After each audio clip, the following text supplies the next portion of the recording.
para eso tenemos que entender qué es la ideología de género. Estamos hablando de la ideología de género y no hemos dicho bien qué es.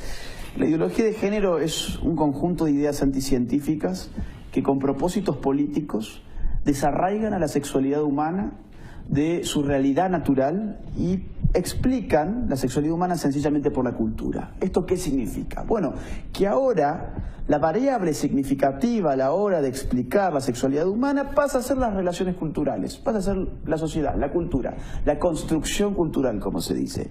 Y obviamente el antídoto hacia esa opresión es la autopercepción. Yo me libero de esta sociedad que me obligó a ser hombre, vestirme como hombre, tener el pelo como hombre, autopercibiéndome, por ejemplo, como una mujer. O, ¿por qué no, por ejemplo, autopercibiéndome como un gatito? Que es algo que ya existe en Europa, se llama transespecie. O ¿por qué no autopercibiéndome como un nene de 6 años? Que también existe. Que bueno, también... eso es más común. Pero eso ya está pasando en Europa, por ejemplo, en Canadá. En Canadá ya hay un caso de un señor de 56 años que se autopercibe como una nenita de 5 años o de 6 años, usa ropita de mujer, babero, qué sé yo. Y hace 10 años este señor, la sociedad hubiese dicho, pobre señor, debe tener algún tipo de problema.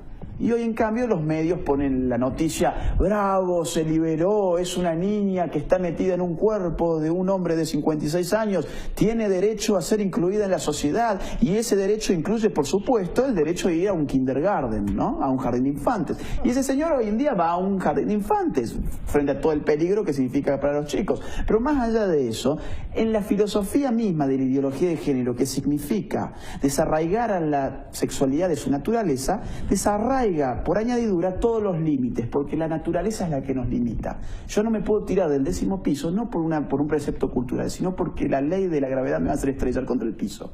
Si decimos que la sexualidad humana no es naturaleza, sino cultura, decimos que la sexualidad humana no tiene ningún límite. Entonces, ¿qué pasa? Aparece toda esta pluralidad de géneros, que en muchos países ya se reconoce, por ejemplo, el género de la pedosexualidad. ¿Qué es la pedosexualidad? Bueno, el género que tiene su orientación hacia los niños. El sexo intergeneracional es la nueva forma, conforme a la ideología de género, de llamar a la pedofilia.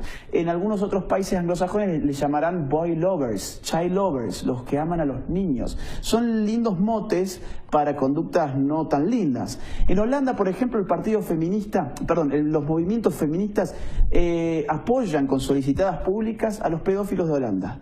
En Holanda, en el año 2006, nació ya el primer partido que solamente pide la pedofilia. Toda su plataforma política es un ítem, la legalización de la pedofilia. En Holanda también, por ejemplo, ya hay sexólogos que están pidiendo que el Estado sea el que produzca la pornografía infantil.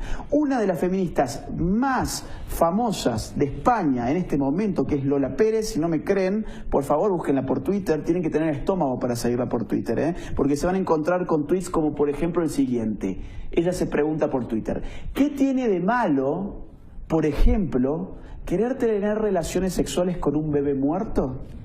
Y claro, ¿qué tiene de malo si la sexualidad queda librada al arbitrio de la cultura? Ninguno. ¿Tendría algo de malo si hay algo de natural en nuestra sexualidad, que es precisamente con lo que barre la ideología de género?